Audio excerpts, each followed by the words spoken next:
मतलब के बिना कोई नहीं प्यारा, स्वार्थ के बिना कोई नहीं प्यारा। एक सोभरी नामक ऋषि थे, सोभरी, और वो परमात्मा की तरफ में संत के पास गए। उस संत ने जैसी उसको तपस्या साधना बताई वो दृढ़ होकर लग गए। उन्होंने कहते हैं कि जल में खड़ा होकर के तपस्या की। बाल ब्रह्मचारी था, शादी भी नहीं कराई थी, और एक दरिया में जाकर के वहां तपस्या की बहुत दिनों तक, 10-12 वर्ष तक।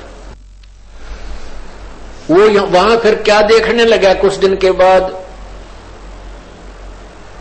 एक मगरमच्छ था और उस मगरमच्छ की काफी संतान थी। तो वो मगरमच्छ के पोते पोती, दोते दोती, वो उस मगरमच्छ के आसपास प्यार से घूमती थी और अपनी दूम से उस मगरमच्छ को प्यार देती थी, लाड करते थे। जैसे पोते पोती को दादा दादी की छाती पर लौट जा, कदे उसकी कंधे पर बैठ जा, बैठे गए, तो इस तरह वो प्यार देती थी और वो मगरमच्छ उनसे बड़ा प्रसन्न रहता था, खुशी मनाता था। अब उस सोभरी ऋषि के मन में यह प्रेरणा होगी, मैं शादी करवाऊं और ब्याह करवा कर मेरा पोते पोती हो और उन पोते पोतिया में दोता दोतियों के साथ ऐसे ही लाड लडाऊं। अब वह छोड़ भक्ति और निकला जलमत बार। कहां पहुंचा? मानधाता राजा के पास गया। अब उन राजाओं को पता होता था कि ये साधु जो आते हैं साधना करके, ये बड़े तोब का गोला होते हैं, एटम बम होते हैं, ये जो भी मन मुंह से निकाल देंगे वचन वो पार होता है। अब वो सोभरी ऋषि तपस्या करके उसका शरीर भी वृद्ध हो रहा, काफी वर्ष हो गए थे, और हाड़ सारे दिखे, बूढ़ी सी शकल, बाल बढ़ रहे। और वो जाकर मानधाता राजा से बोला कि आप मुझे एक कन्या दे दो, अपनी लड़की मेरे से ब्याह दो। मानधाता के 50 लड़की थी। अब राजा बड़ी असमंजस में फंस गया, जब नाटू तो शराप देगा, अरे से बूढ़े बूढ़े के अपनी जवान लड़की ने ब्याह हो, मेरा कैसा मूर्ख नहीं, बताइए क्या करूं, ये भगवान बड़ा फंसा। तो उसने सोच समझ के एक उत्तर दिया कि ऋषि जी, हमारा एक नियम है और ये विधान भी बताता है कि मैं अपनी तरफ से किसी लड़की को विवश नहीं कर सकता किसी के साथ शादी करने के लिए। यदि वो लड़की स्वयं पसंद करे, कोई भी लड़की आपको पसंद करे तो मुझे एतराज नहीं। अब राजा ने बेरा था, इसे बूढ़े ने कौन लड़की पसंद करेगी? तो ऋषि बोला, जी मुझे मंजूर है, अगर ये आपकी कन्या मुझे पसंद करे तो मेरे से शादी कर लेगी। तो राजा बड़ा प्रसन्न हुआ, भाई ठीक है, कटा टंटा, लड़की कोई पसंद करेगी नहीं और यह बला टल जाएगी। उसने, क्योंकि उन लड़कियों को एक बड़े महल में रहती थी, वहां पर एक नपुंसक व्यक्ति जो हिजड़ा बोलते हैं, उनको ड्यूटी पर उनके गेट कीपर रखा जाता था। तो उसने उस नौकर को बुलाया राजा ने और कहा कि ऋषि जी को लड़कियों के महल में ले जाओ और ये जो भी लड़की इनको पसंद करेगी इसके साथ उसकी शादी कर दी जाएगी।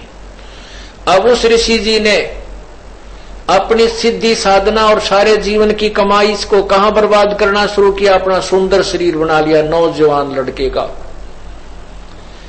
और जो ही उन लड़कियों के महल में प्रवेश किया और उस नपुंसक ने सारी कहानी बताई कि राजा का आदेश है, जो इसको पसंद करेगी उसके साथ शादी कर दी जाएगी। उन 50 की 50 लड़कियों ने उस ऋषि को पसंद कर लिया। अब राजा फंस गया अपने वचन में, सारी कहानी आकर बता दी गई कि आपकी 50 की 50 लड़कियों ने मुझे पसंद कर लिया है। इसकी गवाही सब लड़कियों ने भी दे दी कि हम इसे पसंद करती, क्योंकि सुंदर शरीर बना लिया उस ऋषि ने। अब राजा ने वो फिर साथ भेज दी लड़की, लेकिन आत्मा बहुत रो रही थी, इस कंगाल के साथ ये के खावेंगी मेरी बेटी, कहाँ रहेंगी, कैसे दुख उठाएंगी, जंगल में रहना पड़ेगा। पर चलो इनका भाग था, मैं क्या करूं। अब उस ऋषि ने अपनी कमाई तो देख, काल का जाल है भगवान, उसने क्या किया, वहां जाकर के विश्वामित्र को आदेश दिया कि इन 50 महल बना दे। अब विश्वामित्र जी ने 50 मकान न्यारे न्यारे बना दिए और प्रत्येक में बहुत अच्छे खान पान, सुंदर आहार, फल वगैरह वो वृक्ष लगा दिए। एक दिन मानधाता राजा के मन में ये बात आई कि अभी अपनी कन्याओं को देख करता हूं वो दुखी है या सुखी है। वो जब वहां पहुंचा अपने उस ऋषि के डेरे में, देखा वहां तो पूरी 50 मकान बने हुए, बड़े सुंदर सुंदर, एक कॉलोनी सी बसी हुई है। वो पहली लड़की के मकान में जब गए तो मानधाता राजा ने पूछा, बेटी तुम कुशल तो हो? कि पिताजी वैसे तो हम कुशल हैं, कोई कमी नहीं, लेकिन माता पिता की याद तो आती ही रहती है और बाकी हमें कोई कष्ट नहीं। एक मुझे कष्ट है कि ये मेरा पति मेरे पास ही रहता है, दूसरी बहनों के पास कभी नहीं जाता। अब वो दूसरी कन्या के पास गया तो उसने भी यही कहा, पिताजी हम बहुत सुखी हैं और मुझे एक बात का दुख है कि मेरा पति मेरे ही पास रहता है, दूसरी बहनों के पास नहीं जाता। ऐसे 50 के महल में जाकर उसने देखा कि 50 की 50, क्योंकि एक सिद्धि वो चोले धारे, एक सिद्धि नीतत विचार है, ये सर्व अपनी ही कमाई से ये ड्रामेबाजी करवा देता है काल। अब उसने इतनी कमाई कर ली थी सोबरी ऋषि ने, 50 तो शरीर धारण कर लिए, 50 की 50 औरतों को भोग रहा है और उधर 51वां अलग से और बैठा है। जब मानधाता सब लड़कियों के पास होकर के फिर देखा कि ऋषि तो बाहर भी बैठा है, तब उसके चरणों में मस्तक झुका दिया कि आपकी लीला अपरंपार है। अब उस राजा के लिए तो भगवान सिद्ध हो गया वो सोबरी ऋषि। अब उसकी पोल खुलती है, अब देखना आगे क्या होता है। अब सोबरी ऋषि के 150 लड़के हो गए, 150 बच्चे हो गए, कोई 50 लड़कियां, 2-2, 3-3 बालक हुए, 50 पत्नियां। अब वो क्या सोचता है कि अभी कोई 4 साल वर्ष का लड़का है, कोई 5 वर्ष का लड़का है, ये फिर सियाने होंगे, इनका ब्याह करूंगा, फिर इनके पोते होंगे मेरे, और फिर मैं इनसे प्यार करूंगा। रे तेरा गजब है, मन तो जीवन खो दिया अपना। ओहो, फिर क्या रोता है कि मेरी सारी कमाई बर्बाद होगी, मैं उस मगरमच्छ के संगत में, कुसंगत में अपना सर्वनाश कराया।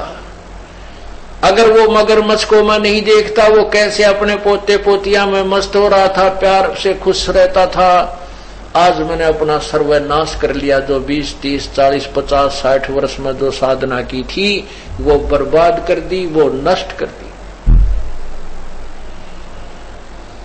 तो पुण्यात्माओं, कबीर परमेश्वर के बिना इस जीव का मोक्ष नहीं हो सकता। कहते हैं,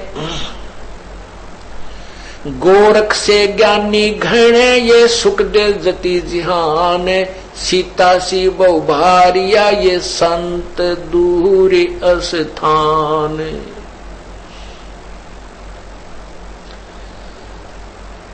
ज्ञानी व्यक्तियों की कमी नहीं, क्यों एक दूसरे में ज्ञानी पाक जाते हैं। जिसने जरा सा ज्ञान अधिक है वो दूसरों के लिए विद्वान सिद्ध हो जाता है। कहते हैं गोरख से ज्ञानी गणे और सुखदेव जति जिहान।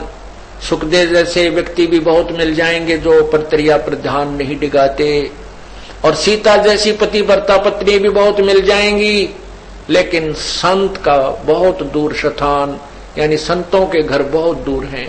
संत का मिलना बहुत कठिन है, जो ये सत साधना आपको बतावे, ऐसे जंजाल से हटा करके सतमार्ग पर लगाए।